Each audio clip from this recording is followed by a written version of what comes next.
How are you doing, mate? I'm good, Welcome thanks. to OK TV. Thank now, you. can you believe you're releasing your third single? It's been a fantastic year for you. No, it's been an incredible year, yeah. I can't believe it, to be perfectly honest.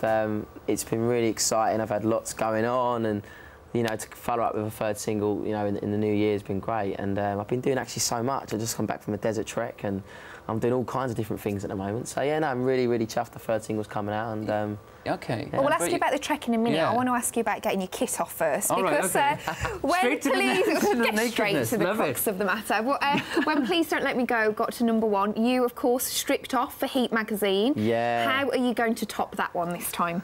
We're here. That's now all you're I can putting me on the say. spot. Do you know what? I really don't know. I mean, that seems like ages ago that I did that. How long ago was it? Oh, God. It was in September. Oh, it's a bit of fun, though. What do you think when you see the photo? I think it's really funny. Yeah. It was quite cheeky. We wanted to do something a little bit, you know, just sort of tongue-in-cheek, really. Nothing too serious. It'd been really sad if I was sort of standing there going... Really having So it was a little bit of fun. But no, again, it's all thanks to the fans, everyone that bought the single and made it #1, really. I haven't thought about anything if Heart on My Sleeve got to #1. No I haven't. stunts, no problem. It comes out, obviously, it's you know, it's coming out, so it's out now. So if people want to... You know, I don't know. I haven't really thought about. Maybe we could do one right now. Let's do it right now. I'm trying to think of a suggestion, but I've had a bit of. There's not really much else you can do once you've been naked. There isn't really much. Well, you did cover your Oh, you're saying maybe one without? Yeah, without. No, that's obscene. We don't want to see that in magazines, even if it's you, Olly. You've got to leave something to the imagination. A mankini. A mankini. A mankini. That would be great. That'd be great. That would be really wrong. Yeah. Now, your new song is a love song. Yeah. I want to talk through that. It's quite an emotional song for you, is it? Yeah. Well, yeah, it was wrote by James Morrison, and I remember hearing the song, and it just was really quite moving. Really, it's quite a deep song, isn't it? And literally, you know, I remember vocaling it and just thinking, oh wow, what a great song. Because it was one of the songs on the album that I didn't co-wrote, so it was just a great song and I loved it. And we got some really cool strings on it, and try and sort of recreate, take that kind of moment with the whole Greatest Day Rule the World thing. So and I think it's really, really nice. So, looking forward to you performing it later on the show. Yeah, I hope you like it. Back to the trekking, as you mentioned, you're not long back from that. You did it for Comic Relief in Kenya. That must have been an amazing experience. Brilliant, absolutely brilliant. Not only because, I mean, it was really tough, don't get me wrong. I mean, it was really tough and it was very hard because we did, you know, we was doing, you know, 8-9 hours a day in 48-degree temperatures. So you can imagine how tiring it was. Physically, I felt great. It was just mentally, you know what I mean? It was like, oh my God, this is like, you feel a bit delirious as you walk and you're sort of getting a bit like, oh. And being with the same group of people all the time, does that start to grate on you a little bit? No, not at all. It was actually, that was sort of saved us all. I think if it had just been me on my own with just no one else, that would have been really hard. But having everyone there, you can, you know, you've got like Ronnie doing their impressions, you've got like Lorraine just being like really mummy and... Lorraine snoring. Yeah, Dermot was snoring. Dermot was your mate as well, isn't he? Yeah, and Dermot was great to be with. Craig, David was just great. It was great to talk about Craig and his career and what he was doing and being a massive fan of his work, and you know, all of them brought. Scott Mills was great as well. Everyone sort of brought something, an element to it, and it was nice to sort of get to know them all as well, and also to get to the end and see how much we've raised, and we've still got that to come out as well, and hopefully we can keep, you know, saving people's sight. You had a bit of a nasty stomach bug, didn't you? Oh God, did I? How awful was that? Do you know, it was horrible. I'm not going to lie. It was probably the worst I've ever had, and you don't want to go into too much detail. No, but it was pretty bad. But I must say, I was sitting on the toilet seat in the middle of the desert, just sitting there going, oh my God, this is the most amazing view.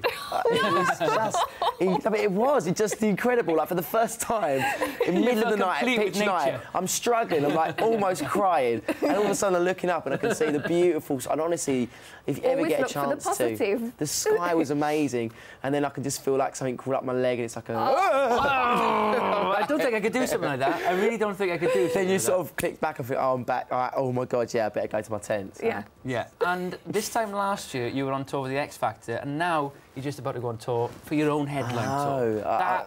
How crazy is that for you? Honestly, it blows my mind. I generally, when I did the X Factor tour last year, I remember sitting there and I'm thinking, God, it would be great a year, you know, next year, wouldn't it be great to do your own tour? And you don't really think it's going to happen. You're not too sure. Again, it all depends on the album and the singles. And then, you know, I managed to sell out a tour, which is great. I mean, and we put the dates out, and then we got loads of... We had to add extra dates in because they sold really quickly. So, you know, I can't wait to perform for everyone. I can't wait for them to see the show, and I'm going to put everything into it, blood, sweat. You're a performer, and that's and I've watched some great performers over the years, and I think for how much these guys are paying to see me, you know, I want them to really enjoy the show, and that they walk away from it and they're like, oh, it was really good, I really enjoyed it, you know. I'm sure they will. I mean, you totally proved yourself on the X Factor where we first saw you. There's so much written. It does feel like a long time ago, but people just talk about it all year through, even when it's not on the television. And now the latest topic is that Simon Cowell's not going to be on the British version as a judge. He's going to be in America. Would the show be the same without him? Is that a rumour? But if it is true, could the show be the same without him? Of course not, no. Definitely not. I mean, look, you know, we're going back a long time now with Simon being there as a judge, Vince Pop Idol and different shows. I think the X Factor... everyone's been saying this, but he did American Idol, obviously, and he was doing X Factor, and Britain's Got Talent. So now that he's not doing them, he's obviously got loads of time to do both. So I don't think that's... Would you want to be a judge? I'd love to do it, yeah. I think it'd be good. It's really weird, because I actually thought this year that they might have invited a few, you know, when they did the guest judges, I thought they might have brought back, say, like a Leona Lewis or someone that actually... I thought that, just because this ex-contestant would know what they've gone through, but I suppose Cheryl brings that as well, but it's a great show, and honestly, I'd be gutted as a fan if Simon didn't turn up, and I think it would be... I think for the whole nation, the X Factor's such a huge programme. And I think even for the contestants, no matter who your judge, you know, no matter who your mentor is, when you walk out on that X to sing, you just want to see Simon Cowell, and you know that if he says yes, then he's like one of the big. Yeah, if I say yes, you all going to say yes. Well, yeah, in the world, in anything. You know what I mean? Well, you just feel like if Simon loves my audition, then they're all going to say yes. You know it's good. You know what I mean? He's the programme after all, isn't he? And he's brilliant. So anyway, let's cut to the chase between us. Yeah, okay. How was the chick situation? Is it good? I can imagine it's great. Do you know, I'm not going to lie. I mean, you know, I'm single. I'm 26, so of course there's been a lot of female attention. But you know, I generally take a lot of it like a pinch of salt, really, in terms of, you know, I always think, oh, you know, they probably wouldn't like me if I wasn't on the telly. So. Oh, Olly, you know. that's not true. You're a you're a very handsome lad. But you know, I just, do you know what? Well, that's very modest. I really appreciate all the support. It's brilliant. You know what I mean, from the ladies and also the men. It's fantastic. I can't. You know, it's great. I really enjoy it. You're a handsome lad. Well, good luck with the listening. Well done on that. If Kay can say it, it'd be. You're very handsome. Oh, lad, thank you. Magic has just happened. Hey.